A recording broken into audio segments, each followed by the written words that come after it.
Welcome to Help Stop the Genocide in American Ghettos podcast. I'm your host, Emmanuel Barbee. I would like to encourage everyone on my Facebook friends list, everyone in my social groups, and all of my listeners worldwide. Please do me a favor. Hit that like button and share this video podcast with your friends, ladies and gentlemen. Make sure that you are subscribed to my YouTube channel. It's free. Help make this video podcast go viral by posting it to your Facebook page, your Instagram page, your X page, formerly known as Twitter, your TikTok page, and or on your LinkedIn page. This video podcast is available in three forms: audio, video, and as a written text in order for us to reach our audience. We have upgraded our platform by moving from an audio podcast to a video podcast using StreamYard. We want to interact with our audience in real time through the chat rooms during our live podcasts. Help Stop the Genocide in American Ghettos podcast is our interactive Black grassroots media component. We discuss controversial topics that you don't hear about from the mainstream media. We're committed to reporting truthful and accurate news.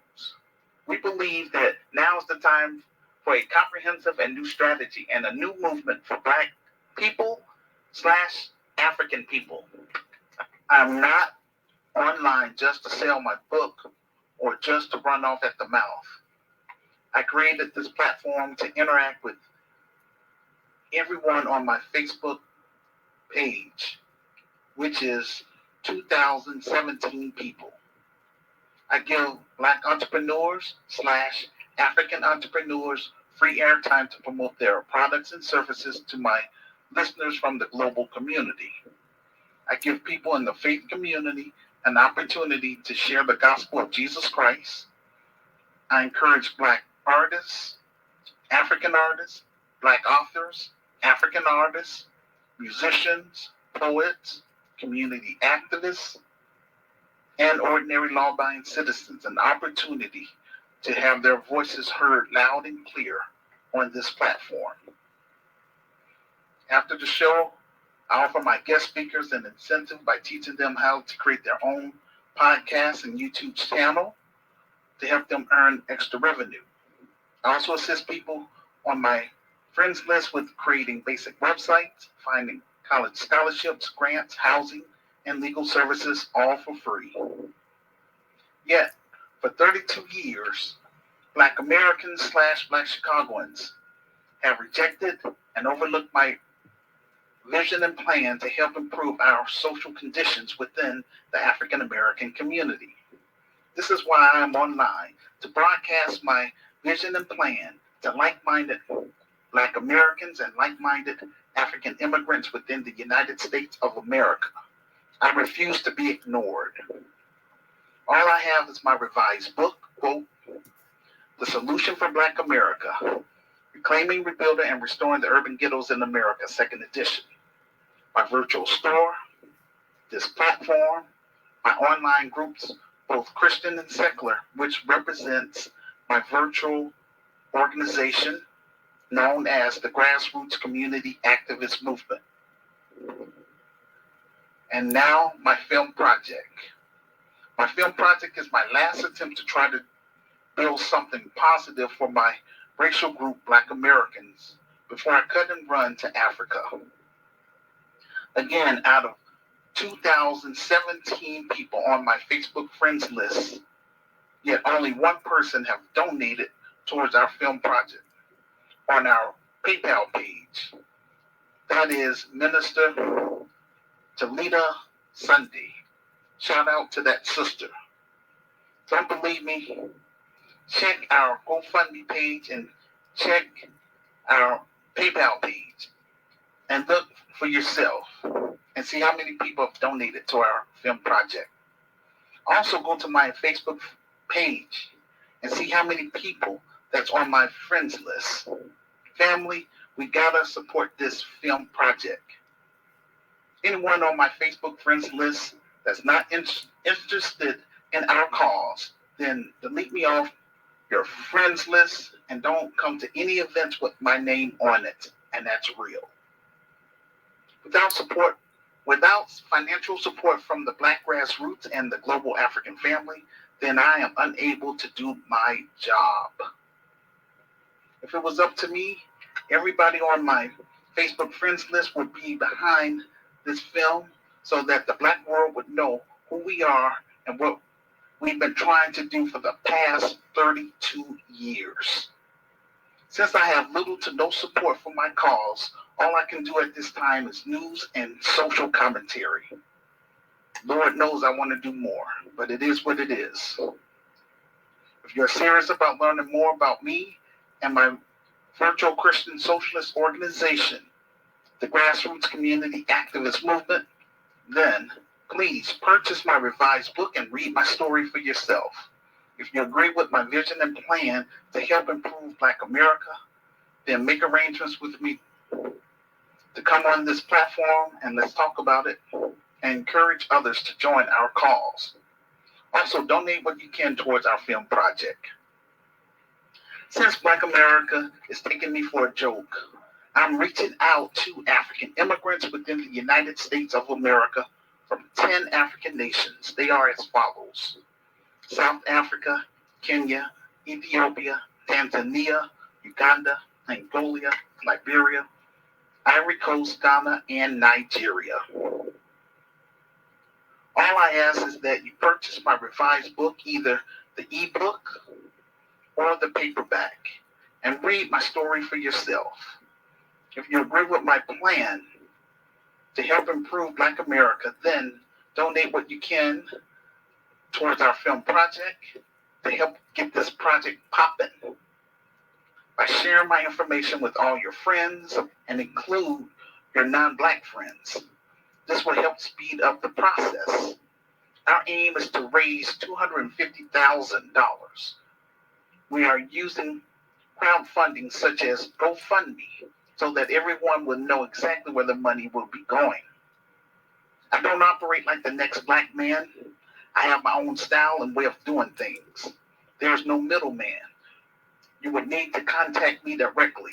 Those of you who will back this film project will go down in history with me and Sister Renee because we will mention your names in the credits. Once the proceeds from the film starts pouring in, then I will be in a better position financially to purchase property in Chicago, buy office equipment, and hire qualified Black middle-class professionals and African immigrants within the United States of America to assist me in building our Christian business, the Grassroots Community Activist Institute of Chicago, for credibility before we expand to Africa. Grekai of Chicago will serve both the African American community and the African immigrant community. My revised book is the foundation of my Christian business. Since Black America has rejected and overlooked my vision and plan for the past 32 years, my Christian business will be membership-based. Grekai of Chicago's mission to eradicate urban violence in Chicago through art, culture, commerce, spiritual development, and hosting African tours in 10 African nations. I just mentioned them. Each African nation that we visit, we will set up local chapters in the urban areas as well as expand to the rural areas. So that way we can do international trade with our people.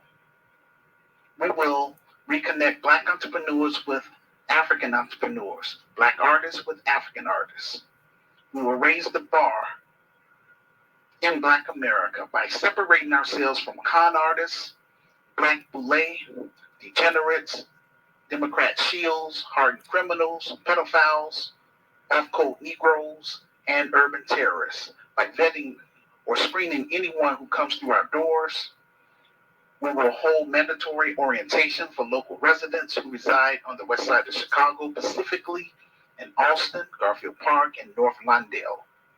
Eventually, we will expand to the south side of Chicago. New members must pass our criminal background checks, sign the community pledge, and submit their thumbprint to be placed in our database. We will have protocol in place for anyone who would try to undermine us. change our focus, or steal funds from the business.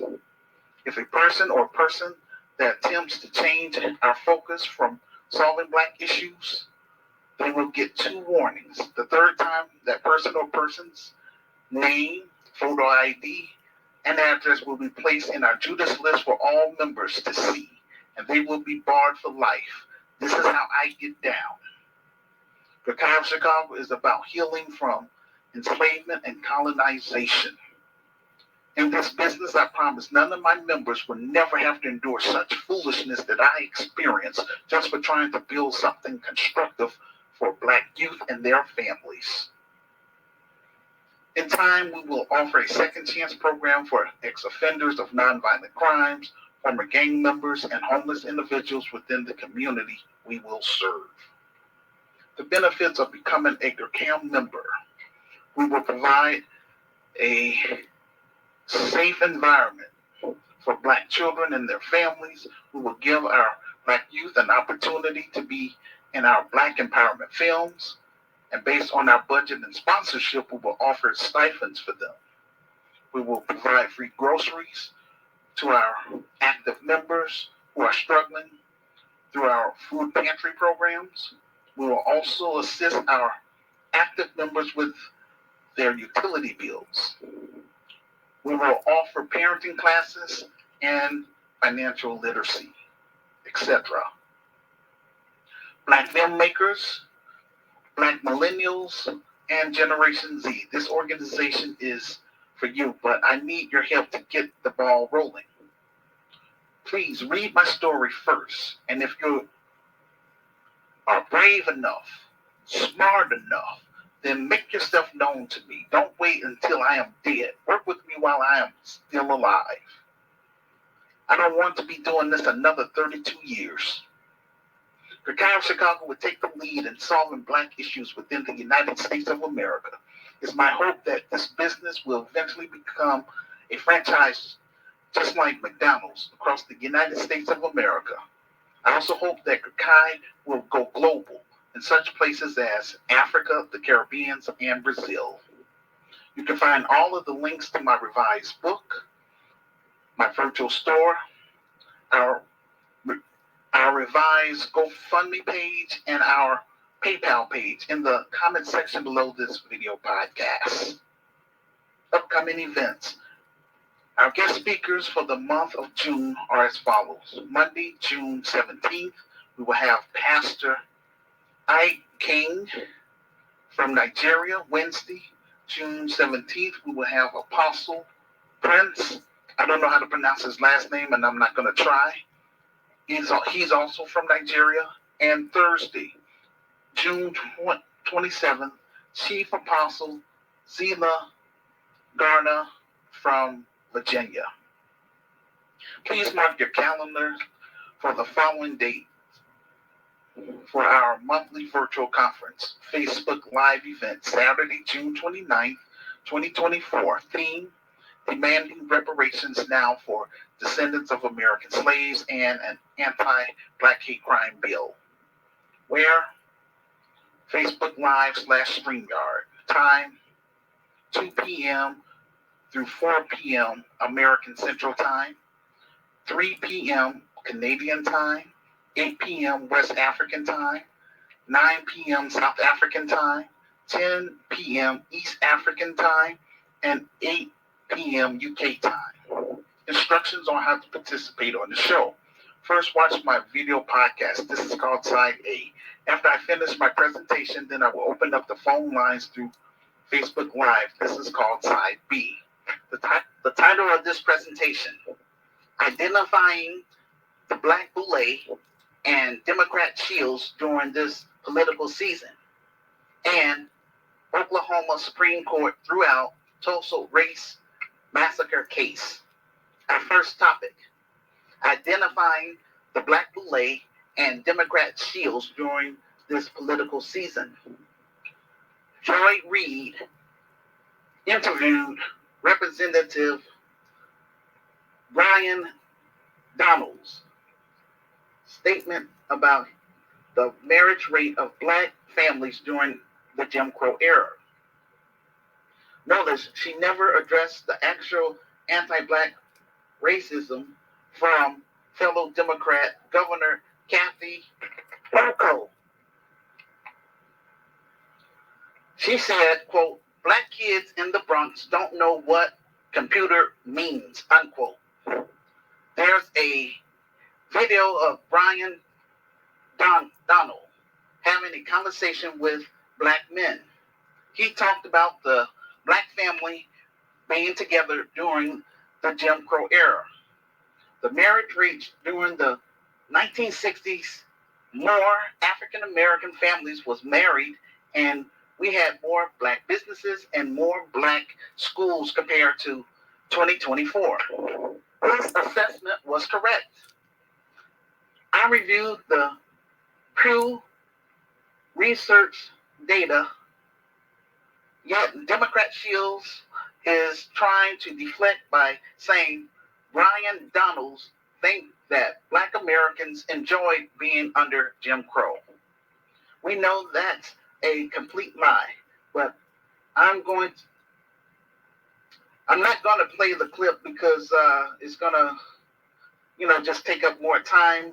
But I encourage those of you who are listening, please go to my Medium page and look for the exact title of this presentation. Scroll down to Show and Prove, and you can watch the full video.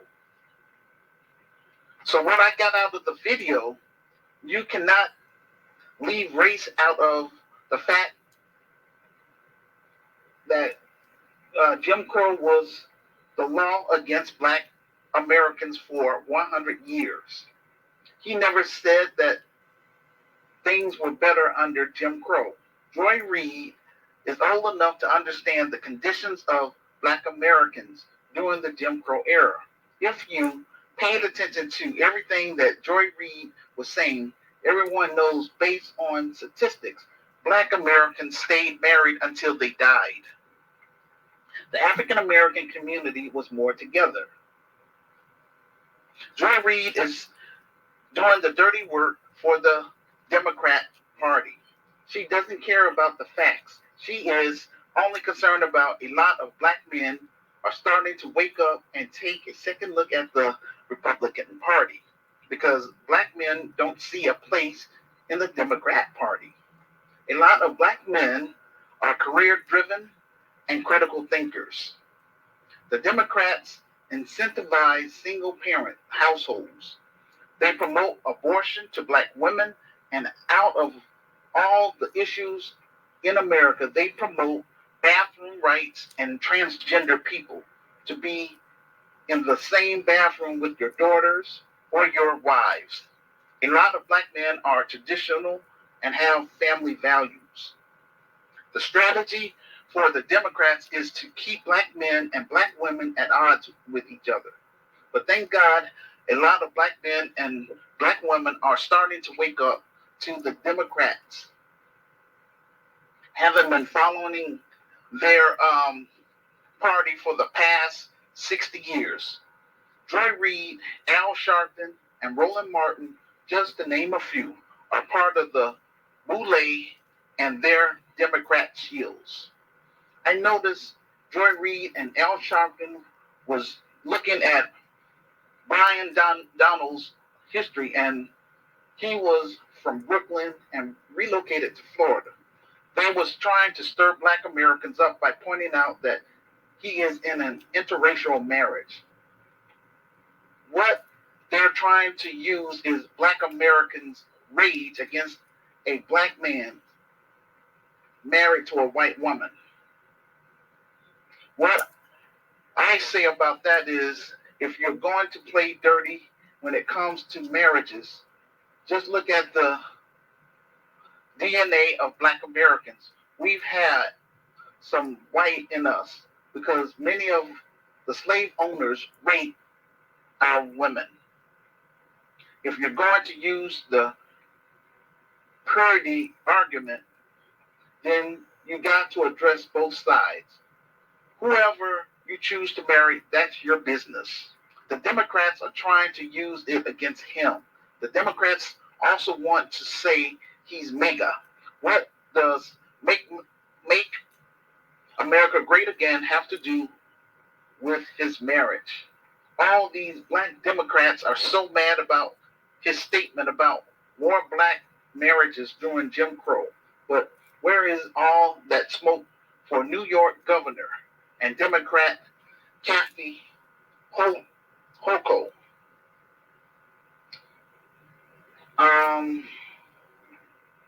She insulted Black American children's intelligence in the Bronx, saying such things that they don't know what a computer is. The reason why I don't want to hear about racism from Democrats is because when you have someone within the Democrat Party using anti-black racism, they're quiet about it. But these black Democrats want you and others to come out in November and vote them back into the office. The Democrats will not win an election without Black America, at least for now. If you choose the couch, they don't win. Or if you choose to vote Republican, they don't win. I predict Trump will get 25% of the black vote. The majority of Black Americans are going to choose the couch. Black Democrats on a national level are talking about racism when they have the opportunity to do something about it. They stand against lineage-based cash payment reparations for descendants of American slaves. And that's not cool. They're not advocating for an anti-black hate crime bill. The Democrats follow the Democrat agenda. What's the point of representation when they're not doing anything specifically for us except symbolism? No economic tangibles. Trump has been convicted of a felony. Nobody is listening to a woman like Stormy Daniels. She chose that profession to make a living. The fact is, these Democrats are desperate. The Democrats haven't done anything specifically for Black Americans. So the fear-mongering about racism, the Brian Donalds situation, the migrant crisis, and the economy will affect the outcome of this upcoming election in November. I'm not voting for the Democrats. That's not happening because the Democrats is not a political party for black men. The Democrat Party haven't offered any economic tangibles for black men. Black men want upper mobility in America. Biden could lower the interest rates for credit for black business loans to help black men establish our businesses. Biden could give black men lower interest rates for FHA, which is the Federal Housing Administration, home loans, which could help black men and their families. He could also pardon everyone that was locked up during the 1994 crime bill. These are things that he could do right through his administration. He can invest federal money into the African American community. There's a whole lot of things that he can do for black men in America. Don't allow the Democrats to gaslight you. Don't let them use racism to get you to vote for them again. Look at our current conditions. We're dealing with high inflation in terms of food prices and gas prices. I am glad to see younger black voters starting to wake up and demand something for their vote. I am warning Black America. If you re-elect Biden and his administration for another 4 years, he will bring in another 8 million people who will get our tax dollars and all the free handouts while American citizens, especially Black Americans, will be homeless. They have a place to stay, but you and your family could end up on the streets looking at who's the majority of the homeless population in the United States of America. It's Black Americans.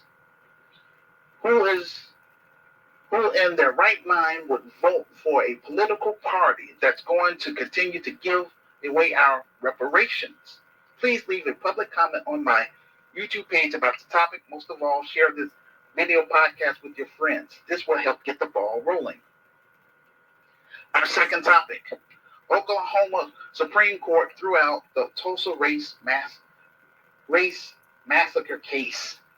The Oklahoma Supreme Court said that the Black Tulsa race massacre survivors get zero, despite being victims of terror and mass violence. When it comes to compensating victims of these racialized crimes, they just act completely helpless.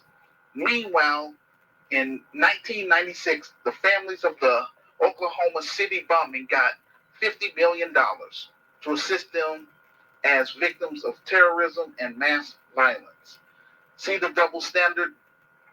Survivors of the Tulsa race massacre of 1921 was thrown out from the Oklahoma Supreme Court on Wednesday, June 12, 2024. This case was the worst act of violence against Black Americans in U.S. history that left 300 people dead. If you know the history about Black Wall Street, this was an area where Black people built their own town during Jim Crow. The white supremacist financial elites were so jealous of Black American success, they made up an excuse to attack Black Americans by claiming a Black man raped a white woman. So they dropped bombs on the town and burned down the town, stole all their belongings during the riot. According to the court, the plaintiff's grievance about the destruction of the Greenwood district, although legitimate, did not fall within the scope of the state's public nuisance statute. They claimed the plaintiff did not point to any physical injuries or properties in Greenwood, rendering it uninhabitable that could be resolved by way of injunctions or other civil remedies. The court wrote in the decision they made, the lawsuit was an attempt to force the city of Tulsa and others to make recompensate for the destruction of the once thriving Black district by a white mob in 1921. The white supremacist financial elites took people's property and stole their wealth to enrich themselves. They were backed up with support from the local, state, and government, as well as the military, to carry out this attack on Black Americans. This is why we need thorough Black lawyers who are knowledgeable about U.S. history.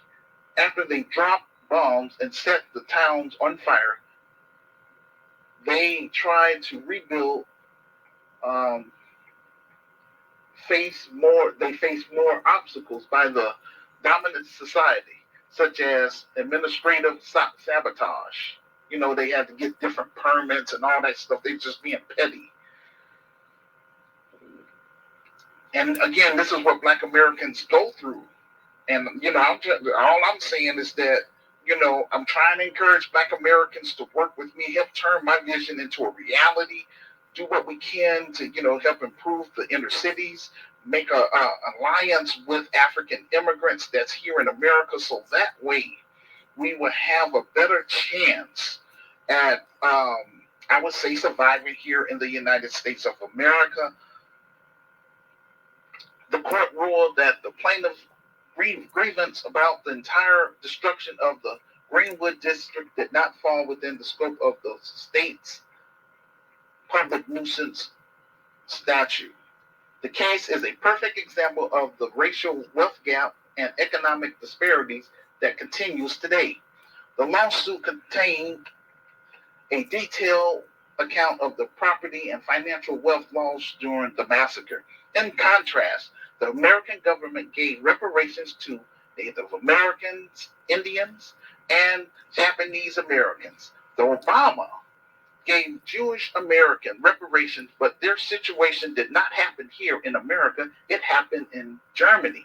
And so that's a big insult to descendants of American slaves, especially people such as myself. That's why I don't respect that man. Again, here goes a specific example. Japanese Americans were put in concentration camps and they received their reparations of $20,000 for each person under the Reagan administration.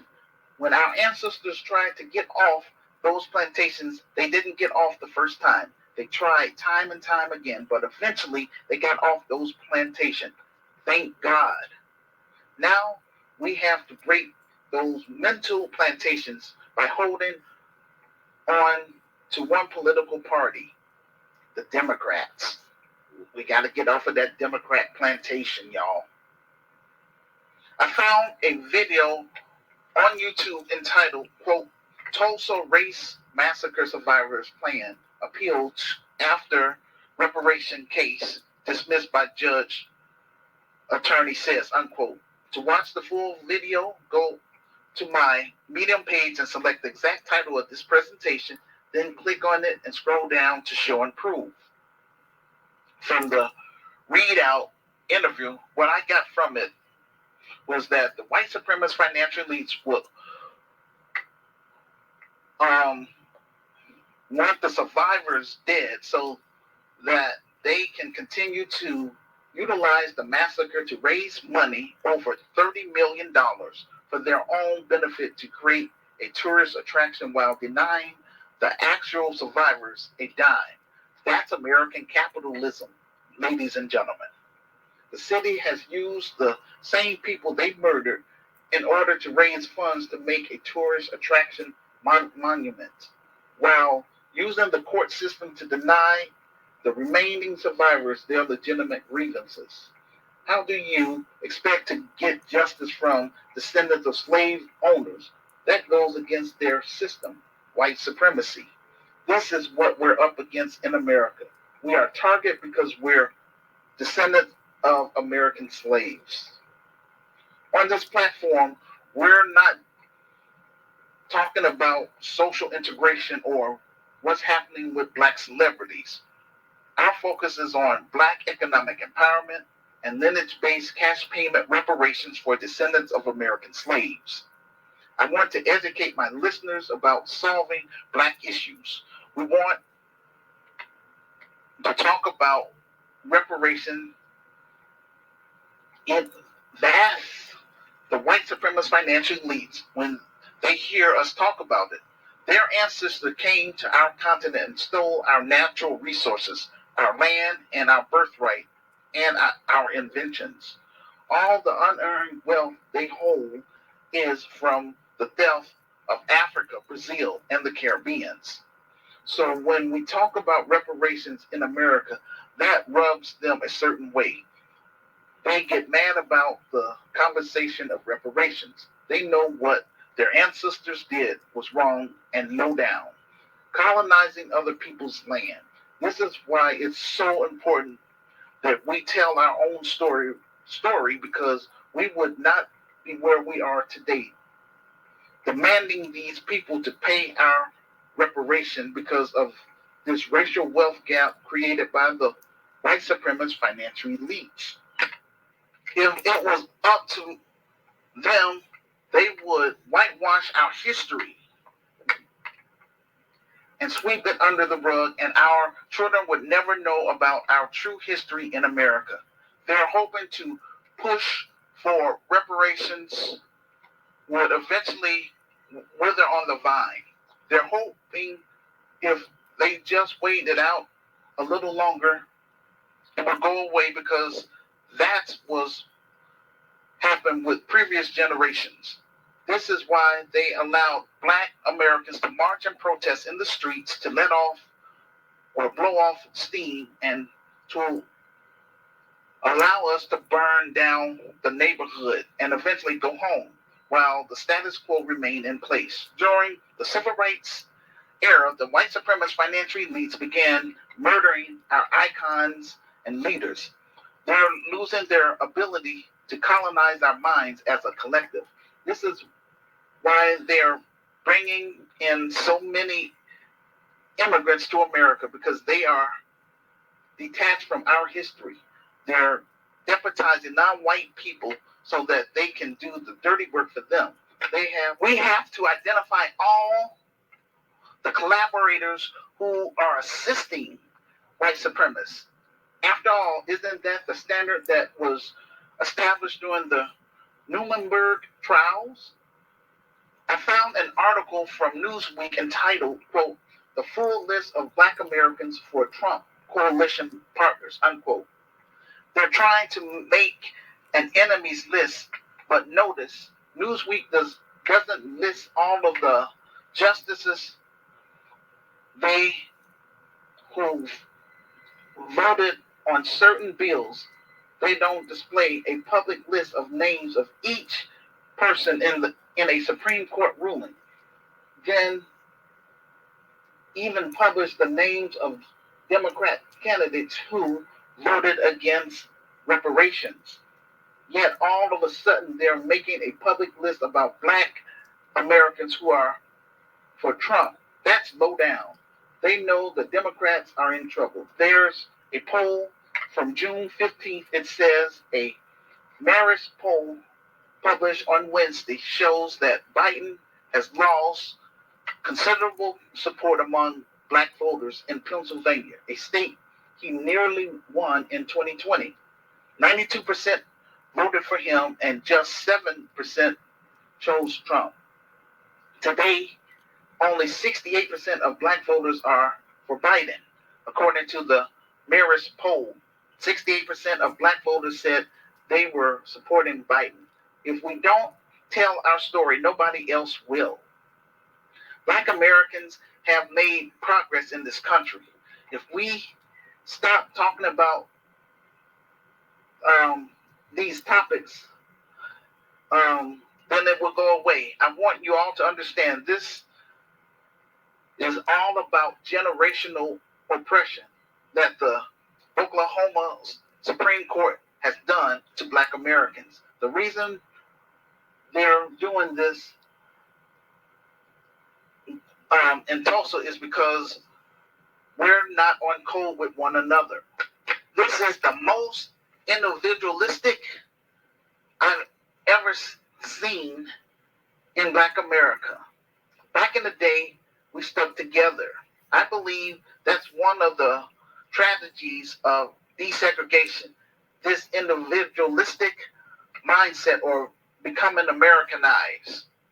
Or you can also call it becoming narcissists. Today, many Black Americans are so individualistic, it's destroying the fabric of Black America, because we're a people of village-minded, community-centered. We did better in a community setting, not individualistic. That's not our culture. For the past 32 years, I have been persistent in trying to get my message out to like-minded Black Americans and like-minded African immigrants. Where are all these Black lawyers? Where are all these Black fraternities and Black sororities? This is our time to show Black America that you stand with the African American community. We need Black lawyers who will fight for our reparations. If we win reparations for Black Americans, you will become the most famous lawyers in American history. You will be up there with Thurgood Marshall. All of the domestic terrorism our people face in this country, we are owed a blood debt. Their global influence is weakening around the globe, and other nations are starting to stand up against them. I predict if like-minded Black Americans would relocate from the United States of America and take our skills to Africa and the Caribbean nations, America would fold within 25 years, give or take.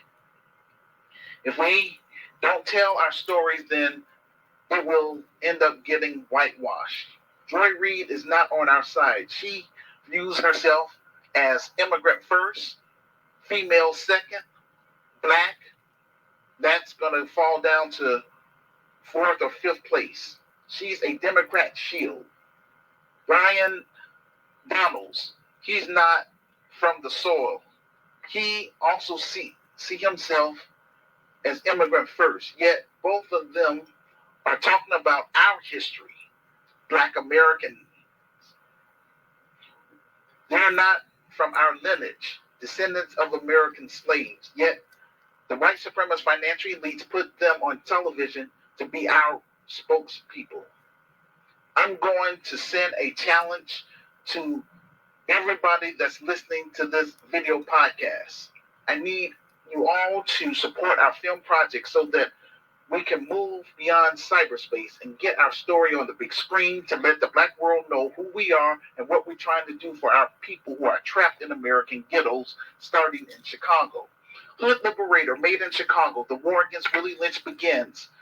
You can be a part of this historic docudrama by contributing to our campaign either on our GoFundMe page or on our PayPal page, which will help fund marketing, production, clearances, legal, and general expenses. Please leave a public comment on my YouTube page about the topic. Most of all, share this video podcast with your friends. This will help get the ball rolling. Thank you all for listening, and we'll see you on the next video podcast. Please join Grakim by either joining my Christian group, Light of the World Inspirational Group, or Christian Spoken Word Network, or join my secular groups, Grakai of Africa, Grakai of Chicago, or New Black Voices of Media, etc. Also exchange emails with me so that we can stay connected, because this is my third Facebook page. Hackers are forever bugging. Please leave a public comment on my YouTube page about the topic. Most of all, share this video podcast with your friends. This will help get the ball rolling. I would like to thank everyone who have contributed to or will contribute to support us on our PayPal page, purchase items from our virtual store, or purchase my revised book. The ebook is $9.99, and the paperback is $15 plus shipping and handling. We appreciate your support. You can find all the links below this video podcast in the comment section. If you are listening to this audio podcast on Spotify, just click on the YouTube icon and look to the far right next to the photo, and it will say more links. Click on it and scroll down to links. This will conclude our video podcast for today.